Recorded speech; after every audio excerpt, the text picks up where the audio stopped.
Alright, welcome everyone, welcome. Oh, 3 likes already on tonight's Thursday's live stream. Awesome. Alright, so I want to go over a lot of stuff tonight. If you guys have read the description box, you guys should know that we're looking to talk about some very important things like the CPI and PPI reports that came out today. And these inflation numbers are very important and are going to be important in the next couple of days and even next week, especially for the FOMC meeting for the month of March. And so again, we have quarterly OPEX tomorrow. It's triple witching, or as people like to call it, quadruple witching, and that will definitely move the markets. We even saw the sign today of what the market is doing to prepare essentially for tomorrow. And so we'll talk all about that. And with that, let's start off with the market. So the S&P 500 completely whipsawed both the bears and the bulls today. Just based off of today's price action alone, throughout the entire day, we saw bears coming in, and then right as the markets were looking to close, we saw that immense push to the upside, and we ended up with a pretty good wick, long wick at the bottom here, or a lower shadow here on the daily candlestick. So this clearly explains and tells you that we're about to see a lot of screwing around by the market dealers and the market makers tomorrow for triple witching OPEX, and that's essentially what we need to be looking out for. And the one thing that you guys need to be looking for tomorrow is the VIX, right? The volatility index for the S&P 500, and VIX today definitely made a statement of the volatility is expanding. Now obviously initially when we see the VIX moving higher, we tend to see the markets moving down, the equity markets going down, right? The S&P 500 will move down when the VIX starts to pop to the highs. Now that's just the surface level of what vol expansion truly means, because people tend to forget that when we see volatility expanding, that just doesn't mean solely that we're seeing sellers coming in for the overall markets. That also means that we'll be seeing very large ranges or price ranges day to day or even week to week. And so with the VIX here, it kind of reminds me of what we saw back in February 13th of this year, where we saw a nice large pop to the upside, and then near the end of the day, we saw VIX coming right back down and kind of ending in the mid-range of that specific day's price range.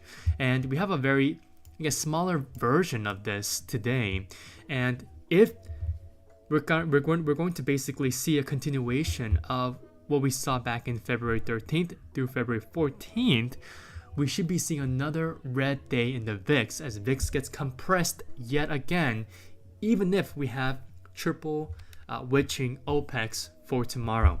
And so I told all my members on Sunday that what triple witching is and what we need to be expecting. And if you guys don't know what triple witching is itself, make sure you guys just Google that. It's very important information that you guys should know, especially when you're considering quarterly OPEX during the trading week. So for triple witching OPEX, I truly believe that there's going to be a lot of screwing around, just like what we saw today from the market dealers, which is hence the reason why I've said that earlier. And SPY here alone, the price action alone here, clearly tells us that we're still in a short to mid-term, long-term uptrend. All right.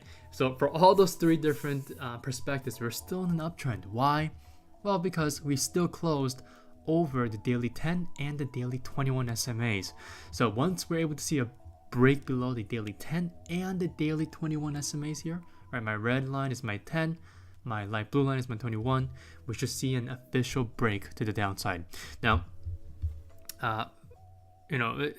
during the matter of SMAs here, we are seeing the daily 50 SMA catching up to the price.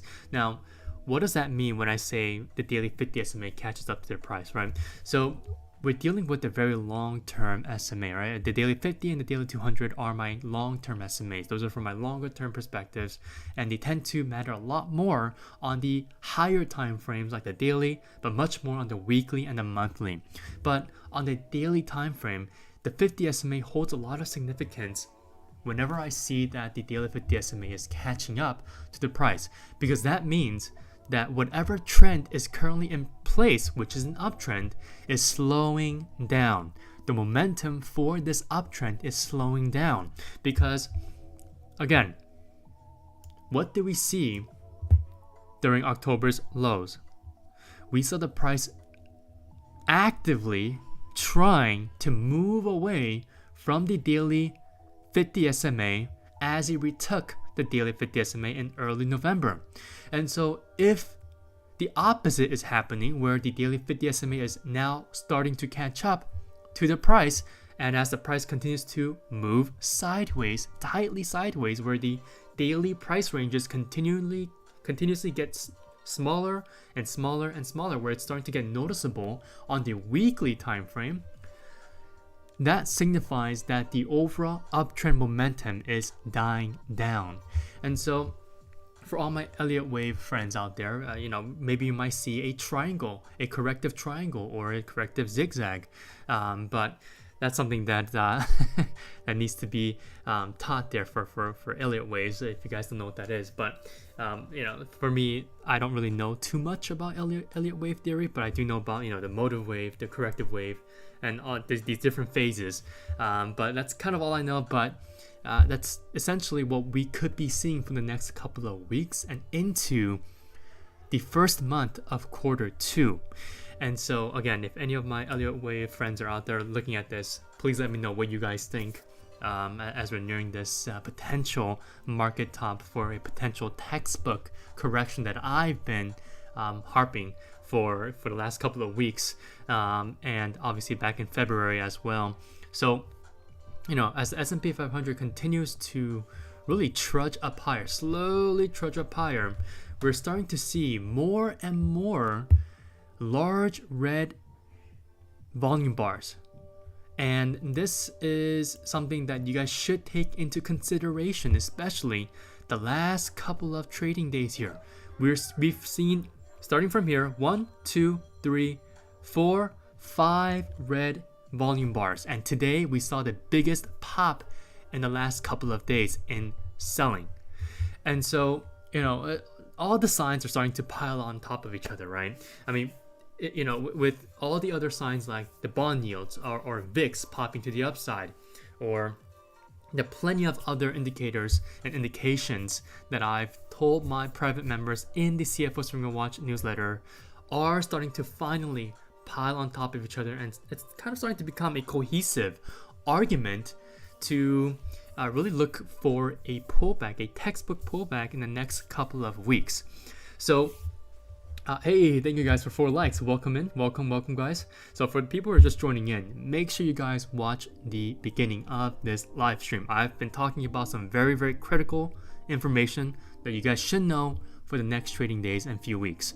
So for OPEX tomorrow, I really wouldn't be surprised if we see another bounce to the upside. I mean, if you take a look at February 13th to February 14th, so this is where we had our official CPI report coming in for the month of January, if you guys remember this, and we had a nice large gap down, and then on the subsequent day, the day right after, we completely ignored what the CPI report was for the month of January, and we continued to move up higher, and then we subsequently made new all-time highs.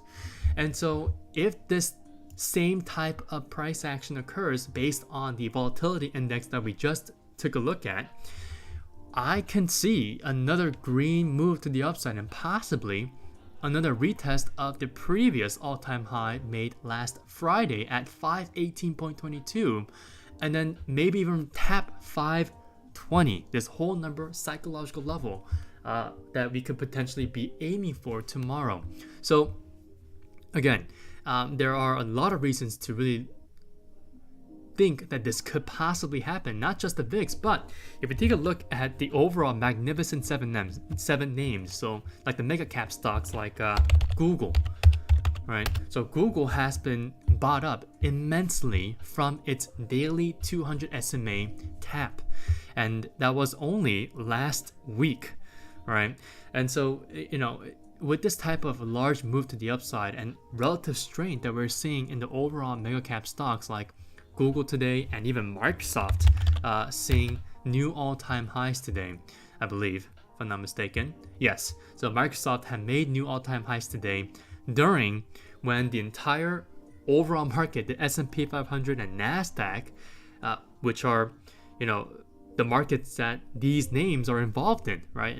Apple, Google, Microsoft, Netflix. These are mega cap stocks that are involved in the S&P 500 and the overall price action and movement and trends for NASDAQ.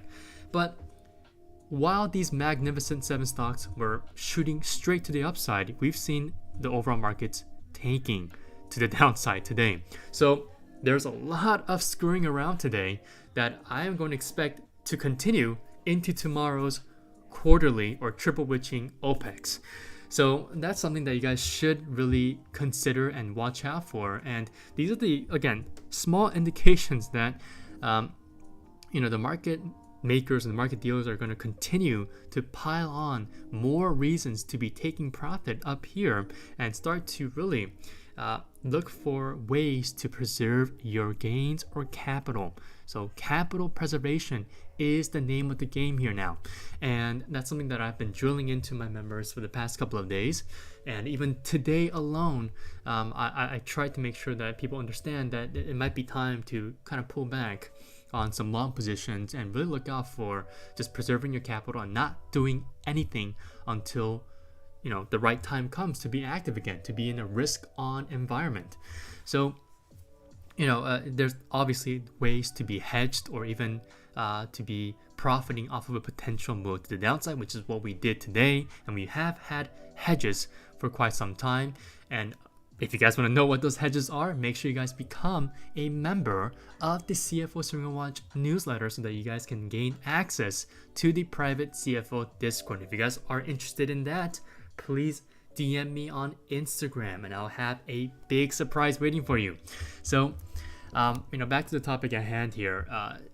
With these mega cap stocks just having this absolute relative strength today, just alone, if you guys take a look at the overall heat map of the S&P 500, you guys will notice that these big value tech growth companies or just these legacy companies staying really, really strong today, while everything else was just a sea of red. Right? You guys can literally pick out all these companies staying green while everything else was red. And so that segues into the next topic at hand, small caps. Okay, so the overall market breadth was horrible today. And even if we saw these mega cap growth stocks, having this really good amount of strength, the overall market internals, the market breadth was horrible. Why? Well, because we saw small and mid caps reacting horribly to the PPI report, right? So, overall, the CPI report in itself, small caps and mid caps barely had a reaction on Tuesday, but the PPI report sealed the deal as to the fact that the Federal Reserve will most likely not be cutting interest rates in March, right? And so small caps and mid caps have both reacted pretty harshly to the downside, and we saw IWM coming back down to retest this psychological $200 level. Now, on the topic of the FOMC meeting for March, now I've already mentioned this in my previous live stream, and hey, welcome guys. Whoa, getting a lot more viewers now. Welcome guys. If you guys are just joining in, make sure you guys smash that like button if you guys are liking what you guys are hearing. And of course, if you guys aren't subscribed yet, make sure you guys hit that subscribe button along with the notification bell so that you guys know when I am live or when I have uploaded a new video. Okay, so for the March's FOMC meeting, we've already known that the probability of the first interest rate cut is not going to happen. I mean, I've told you guys in early quarter 3 of last year that most likely, just based on my predictions, that we'll be seeing the first official rate cut sometime between, right before quarter 3 of this year, or maybe into or during quarter 3. And it looks like quarter 3 is going to be the official time when the Federal Reserve is going to introduce the first rate cut. So September, that's the month, right? I've been saying June or September, and it looks like September is going to be the month as we head closer and closer to November presidential elections. And so if that does occur, then we could be possibly seeing that first rate cut in September. And I've also said this back in 2023, mid 2023, so quarter 3. So again, if you guys remember that, smash that like button, because it seems like that initial prediction is about to become real. All right. So for IWM, this is not looking too good because small caps have been a huge laggard forever, and a high interest rate environment has not been an ideal environment for small caps to grow. But in 2023, well, for most of 2023, we saw IWM hitting lows, and then in the early months of quarter 4 of last year, we saw IWM seeing an absolute rise, as we saw the overall markets also seeing a big move to the upside, a big push, as last year we saw a lot of anticipation for the Federal Reserve to start cutting interest rates a lot earlier than anticipated. But obviously, now that we're here, that is not going to happen, which means IWM and MDY or mid caps will continue to move back down. And so for IWM here, I think as I've outlined this chart pattern for you guys, this nice symmetrical triangle or a wedge or overall a bull flag, essentially we don't need to follow this price path structure that I've drawn here for you guys a couple of weeks ago, because again, symmetrical triangles from a textbook definition does not need a completion of the overall chart for it to break out. So what does that mean? Well, as I've told my members, my private members a couple of weeks ago, that for IWM, what I want to see is a nice pullback, a very, very quick pullback that results in a very quick pivot as well. And that pivot should be a lot earlier compared to the overall market's pivot or a bounce, an official bounce to start a new uptrend. Because if IWM MDY decide to move a lot lower, a lot earlier compared to the S&P 500 or the Nasdaq itself, we should be seeing an earlier bounce as well for IWM and MDY. We should be seeing a very, very good amount of strength coming into these small and mid caps, because again, we've been seeing this entire sector rotation for the last couple of weeks and even the entire month of February, which is the reason why we've seen IWM showing really good relative strength for the entire month of February. And we even saw new highs being made for the last day of February as well. And so, all of this sector rotation is just not going to be, vanished like in a blink of an eye, right? Just because we're seeing a pullback, we're going to see that sector rotation still being validated during the entire time of where we're expecting to see IWM and MDY or mid caps starting to come back down. And so that is the reason why I've drawn this price path structure for you guys, and also I've shown you guys this nice symmetrical triangle chart pattern as well. Okay, does this make sense, guys? Let me know by clicking that like button down below.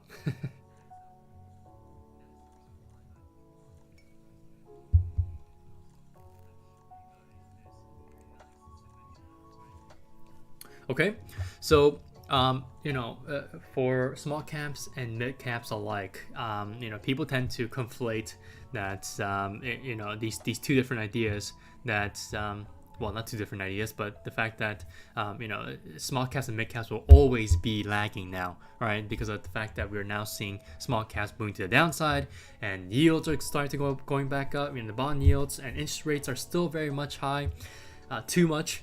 And it's at its highs right now for too long, and people are saying that we're going to be seeing this huge market crash like we saw in March of, well, not March, well, January to March of 2020. But you can't conflate current times to literally 4 years ago, right? I mean, that's a bit too much of a stretch. I'm already seeing a bunch of YouTube videos out there that are saying that 2024 is going to be a huge market crash and you have to be prepared, and here's what to do, and etc., right? But it just doesn't make sense, right? I'm at a loss of words at this point, right? Because it doesn't really make sense for the markets to crash when the Federal Reserve themselves and its individual governors and members have said that we're going to be seeing at the minimum or even maximum 2 rate cuts for this year. And that's not bearish, that's good, right? Especially for these laggards like IWM and MDY, right? Small caps and mid caps.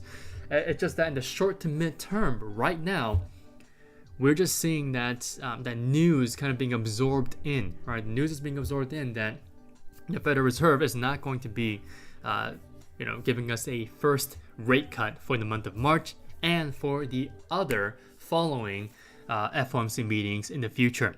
So, at this point, we need to be playing the long game here, which is the reason why I wanted to make sure that you guys understand why I have drawn this price path structure and why I've told my private members a couple of weeks ago that we should be seeing an earlier bounce or pivot for IWM and MDY laggards compared to the overall markets, if by that time the markets are in a textbook pullback, right? But of course, we need to be seeing an official rollover in the markets first, before we see any type of a textbook pullback. Now, for the S&P 500, like I said in the title here of this live stream, I'm still expecting a pullback to 477.50, and I've already demonstrated this in the previous live streams and videos where, I still don't have to really move my floor here of 477.50. Why? Because at current highs and at the current close today, we're still looking at a 7% pullback from highs. And again, that's not that big of a pullback. It's not a market crash. It's not a huge, a depressive move to the downside. It's just a textbook correction. I can't say this enough, right? And textbook corrections range from 5 to 10%. And guess what? 7% is right in the middle of 5 to 10%. And so,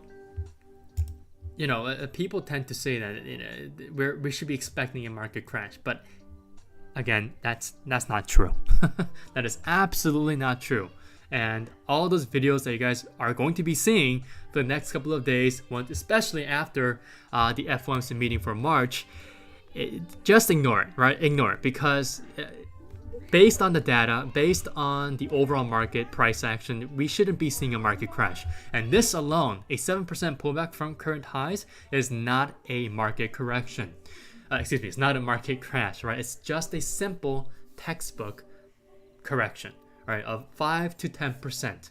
And that's all I want. And hey, if we still fall below 477.50, or if we continue to move to new all-time highs and I need to raise my floor, I will do that, all right? And again, depending on how we do tomorrow for quarterly OPEX, we should be seeing, hey, what's up, guys?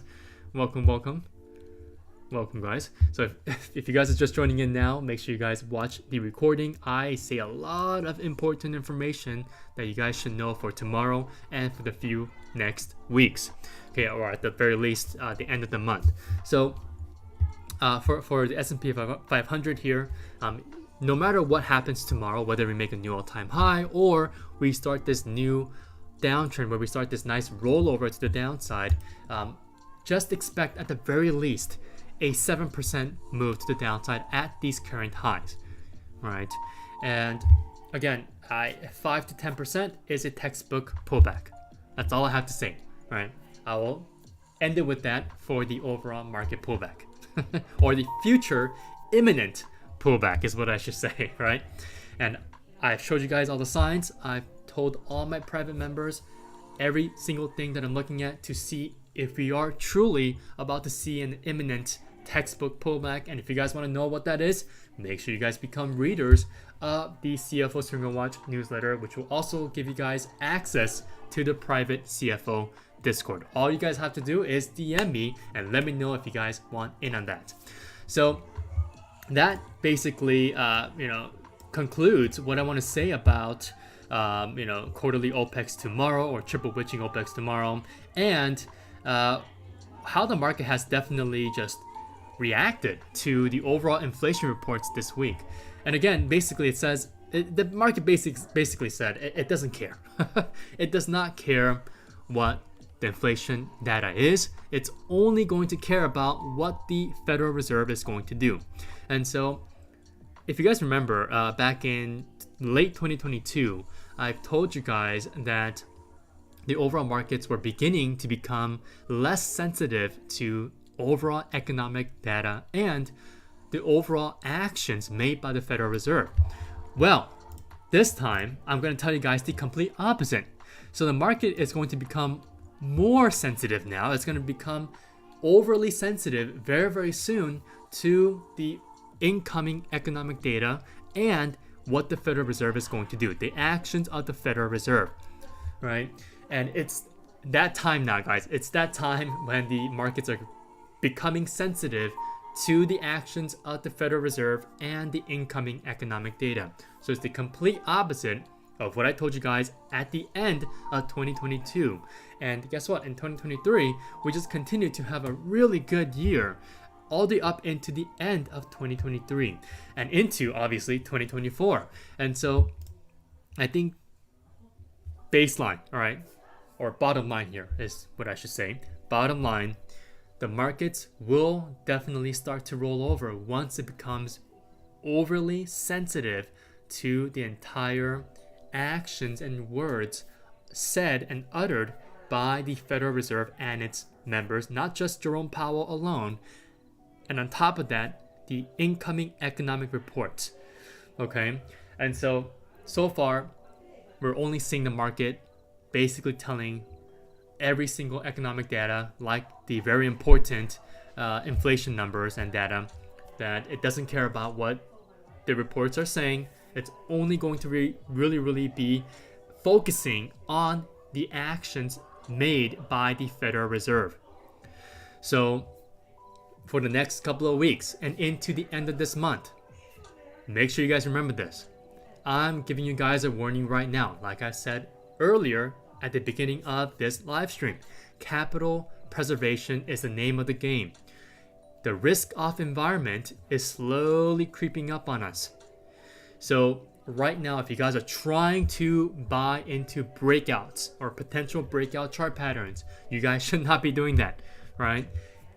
It might make sense to be buying breakouts in selective relative strength sectors, for example, the energy sector, right? Or even just materials, or specifically precious metals, right? If you guys don't know what to look at for precious metals, I highly recommend you guys look at WPM, right? This one has been having a nice V-shaped bottom recovery to the upside, right?